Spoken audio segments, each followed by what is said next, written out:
The Bengals will face a tough dilemma when the middle of the NFL draft arrives, where they will have to ignore one of their pressing positions of need. And in this video, I'm going to predict which position that will be.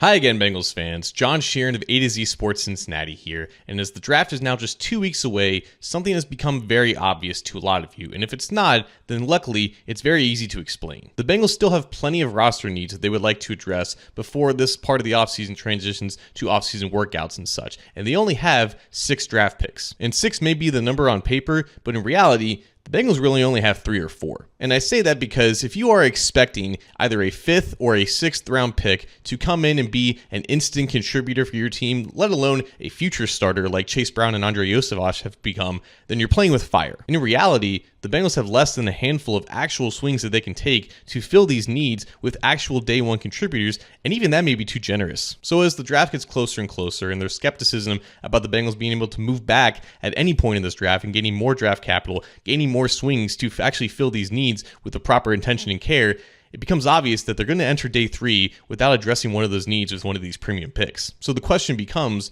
which of those needs is most likely to be left out in the cold? Now, the pressing needs that I think the Bengals would want to address at some point in this draft are an offensive lineman that can start at either guard spot this season as a rookie. You're talking about a pass rusher, whether interior or on the edge, who can contribute for early snaps, a linebacker to start next to Logan Wilson, and a safety to replace Geno Stone. A running back to complement Chase Brown can also be included there, but I don't think it's as pressing of a need considering Samaje Perine is in the building already. But you should still expect them to draft one. So that's 4, 5, 4.5 pressing needs the Bengals have with just 3 picks inside the top 100.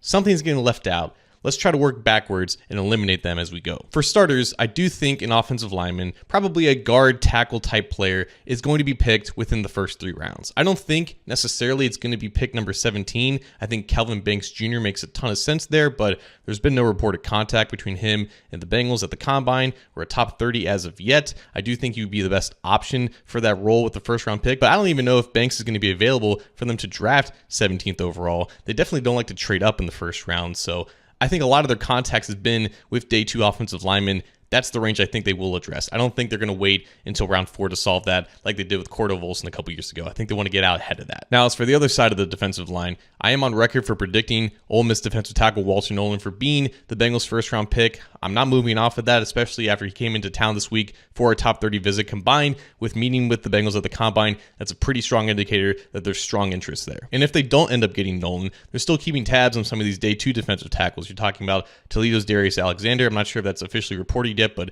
that visit will happen if it hasn't already happened. Omar Norman Lott from Tennessee is also coming to town. He's projected to be picked in that day 2 range as well. And outside of the interior, there's still a lot of buzz that the best value pick the Bengals can make this year is to draft an edge rusher in the first round, and there's definitely still going to be value on day 2. So I think before the first 3 rounds end, there will be a new defensive lineman for the Cincinnati Bengals. So that leaves us with 2 positions here, linebacker and safety. And if I were to guess which is going to be the more aggressive play for the Bengals, I would say they're going to try to target a safety. I think either Malachi Starks or Nicky Manwari make a lot of sense with the 17th overall pick. Starks was a 5-star recruit, a 3-year starter at Georgia. Nothing but amazing things have been said about him from that program, so that makes a lot of sense. It seems like every fan has made the connection between Xavier Watts and the Bengals, considering Watts' former defensive coordinator is Al Golden. And if you do want a rookie safety to start and replace Geno Stone on the roster, it seems very tough at that position specifically that you would want to wait late in the draft to find that option. Whereas with linebacker,